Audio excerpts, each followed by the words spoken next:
You know, when it comes to interior design, few styles rival the timeless elegance and sophistication of modern French style. Right, it's rooted in history. This design aesthetic seamlessly blends classic charm with contemporary elements. And here to tell us more is interior designer and member of the Design Services program at the Boston Design Center, Lisa Davis. Welcome. Voila. Hello. Nice Welcome. to meet you. This is fantastic. So tell us, in your mind, what personifies French design style? Well, I think what the French seem to occupy a je ne sais quoi when it comes to French aesthetics. It seems to come natural to them. My whole approach to design is much like the wardrobe approach of a Parisian. Yeah, how so? Which means sort of building on your basics, taking your time. It's almost like wardrobe building. Yeah. You know, so the French will invest in a few good pieces every season and then build on that. And then over time, they've amassed a wonderful wardrobe. And a collection. A collection. Yes. So the same should be done with your home. Be measured, be thoughtful, and work on layering your home. So is design. it something like having a beautiful heirloom piece of furniture that maybe you reupholster and bring in these gorgeous fabrics? Oh, exactly. Well, one of the hallmarks of French design is definitely recycle, reuse, looking towards the past, you know, looking at the past, looking into the future.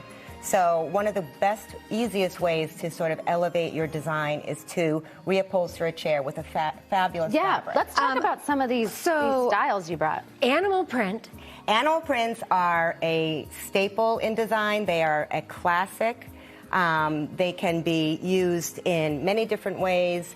They really offer that punch, that that bold statement in a room. I kind of think of them as a neutral in a way. They're definitely a neutral. They're definitely a neutral. But I would just say, you know, be sparing with it. Okay. You know, I'm always like, well, maybe just one species per room. You know? I want to go French, not Jersey Shore. I like that it's a little sexy, too. You also have a really beautiful palette. And I think of rich color, a lot of pungent sort of tones. Yes. Where is a great place for people to start?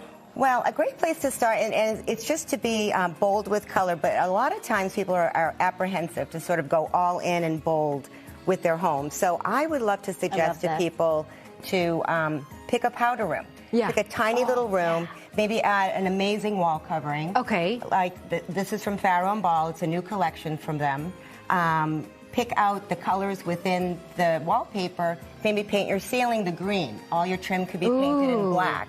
And that way you've sort of created a jewel box in your home. I love that. And is there a way to do it without it feeling dated, though, as well? Like, we just put a chandelier in, and I'm like, I want to make sure this is a current and doesn't look like antique. Well, I think it's, you know, if you love it, it's going to, you know, withstand the test of time. You know, it is an expression of your own personality, of your aesthetic.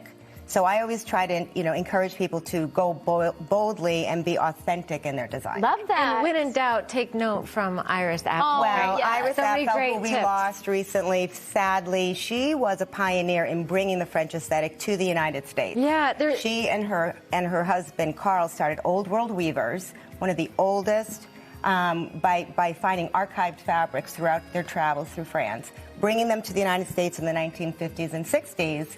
And was easily and very seamlessly adopted into the aesthetic. Iconic. Yeah. Wonderful. Lisa, thank you so much. To get more info, head to thebostondesignCenter.com.